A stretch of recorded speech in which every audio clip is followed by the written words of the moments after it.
Hello, my name is Dr. Ashok Jansari and I am a neuropsychologist at Goldsmiths University of London. Today I want to tell you something about what we call neuromyths, which is ideas about the brain that seem to have come out into society that are actually incorrect. So I'm going to go through 4 neuromyths and I'll tell you what I know about them, and hopefully you'll learn something about this.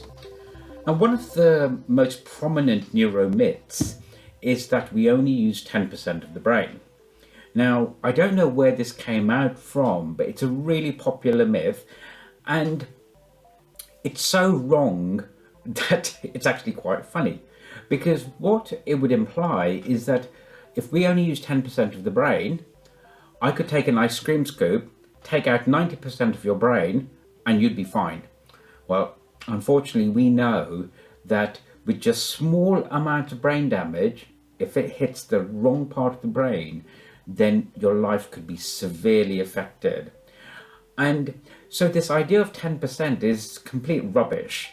We use all of the brain, it's just that we don't understand the brain. Because it's so complicated, we're still only scratching the surfaces of our understanding. So what I would say is that actually we probably understand about 7% of the brain. And because as humans we're a slightly arrogant species, we think we know it all. And because of that, we end up thinking, oh, well, we understand 7% of the brain, there can't be much left, so we probably only use 10%. But please take this message away that we do not only use 10% of the brain. We just don't understand it very much. So small amounts of brain damage can have a devastating impact on people's lives. And it's by studying people with different types of brain damage in different parts of the brain that we start understanding the complexity of this amazing organ that we have, which is the human brain. Another neuromyth is about male and female brains, that someone has got a male brain, someone else has got a female brain. Now, unfortunately, although that plays into popular fiction and ideas of women are from Venus, men are from Mars and things like that, and we can see gender differences physically when you look at someone, the brain isn't set up like that. There are some differences, yes, but it's really, really, really difficult to look at a brain and see a difference physically. And there have been lots of studies to try to look at this using brain structures, neuroimaging and things like that. And whatever they've done, they've hardly ever found any reproducible differences between male and female brains. Now, there are going to be some differences, but they're not differences that are so significant that you can say that this person's brain is male and that person's brain is female. And it's actually resulted in a term which is neurosexism. Because in a way, if we start saying that there are physical differences between male and female brains and how they function, then effectively you're trying to say that there are these really important biological differences which impact the way we think, do, etc. Now, of course, there are differences between men and women, but once we start saying that there are these biological things happening in the brain, then we're on a slightly tricky path there. So I think the thing to take away from this is that there are some general differences, but there's certainly not a way that you can go around saying, looking at that brain or looking at that style of thinking, that that is male and that is female. Another really prevalent myth is the left and right-handed brains issue. Now, this has a kind of complicated history, and part of that history is to do with the fact that we know that the brain is organized at some levels, such that one part of the brain controls the opposite side of the body. So if we take my friend Frank here, Frank's left hemisphere controls the right side of his body, and Frank's right hemisphere controls the left side of his body. So similarly on me, this part here controls the opposite side here, which is my right arm, right leg, etc. So we know that there's this thing called laterality, the left half of the brain kind of processes information from the right side of the body, etc.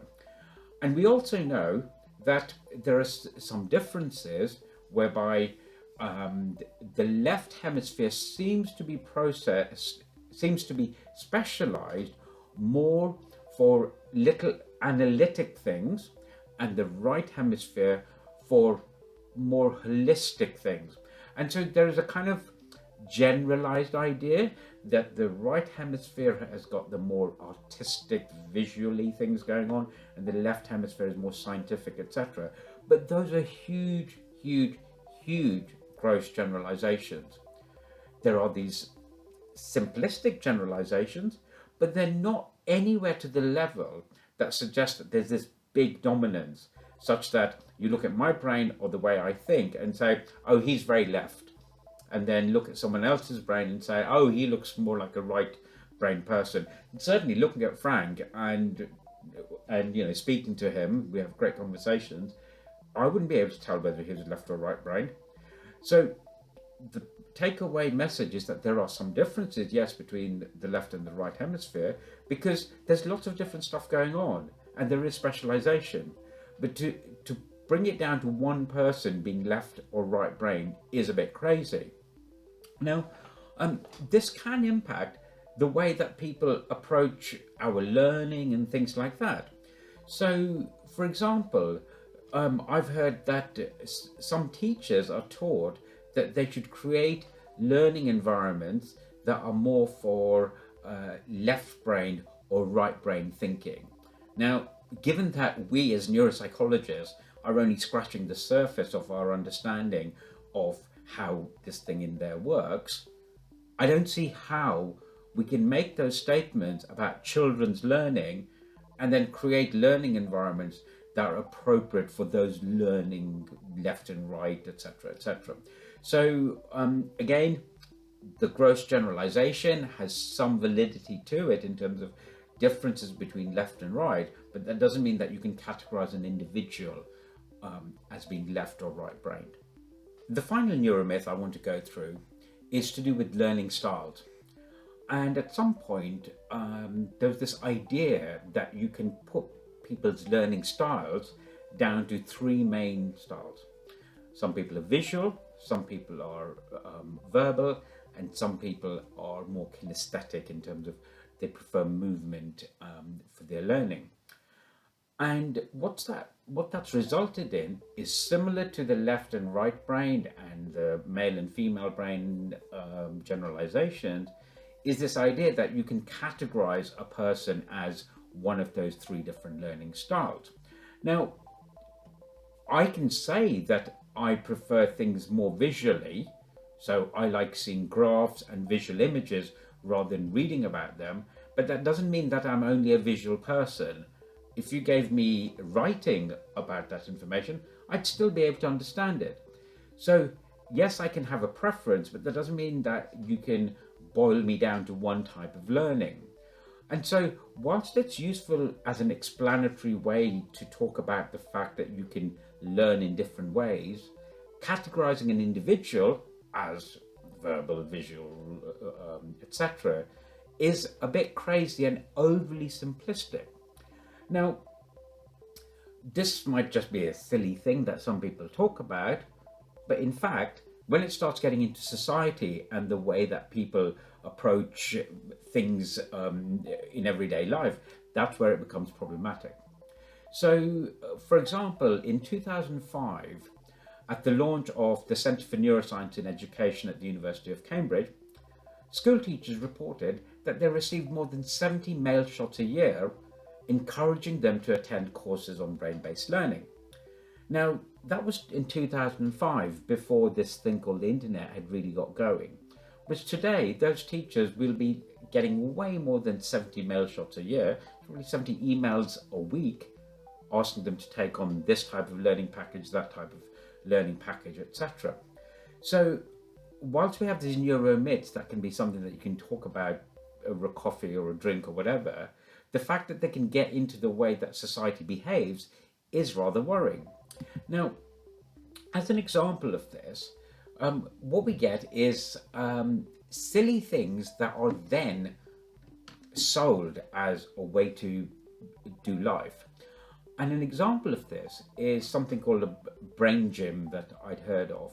And a brain gym was a package of how to teach kids or how to learn better. So an example from this brain gym is this suggestion.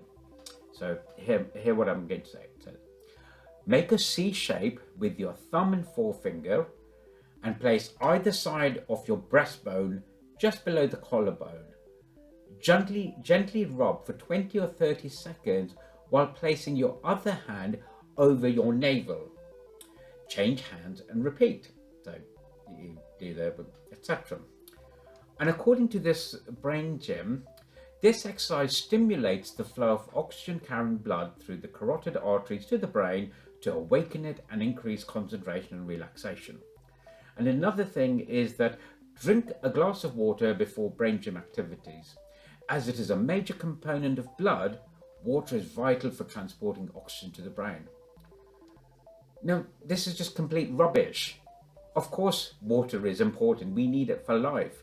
That doesn't mean that it's going to make your learning better. You should have water anyway. So what's happening with these things like this is that people are latching onto specific things to do with the brain, learning, different styles, etc. The fact that we use water, apparently that's really good for life.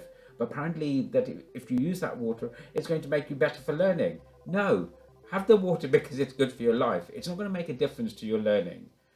So what we get are these myths that are propagated by people who are trying to sell packages, and they latch onto one thing that's come into public knowledge about left and rightness or male-female differences or the fact that we learn differently.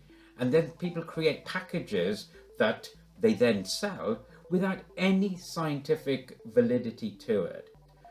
So importantly, while yes, we do learn in different ways, I am a visual person and I like hearing things. I'm a really rubbish slow reader, so reading lots and lots of text for me isn't great. That doesn't mean that I can't read. So it is good to use all of these different types. And I'll take you back to the first thing I said, the 10% thing. We only understand about 7% of the brain, I think. So at the moment, we're still trying to work out how all of this works, and therefore it's far too early to make these gross generalizations, which can then result in societal attitudes to male and female being different, how we teach kids, etc.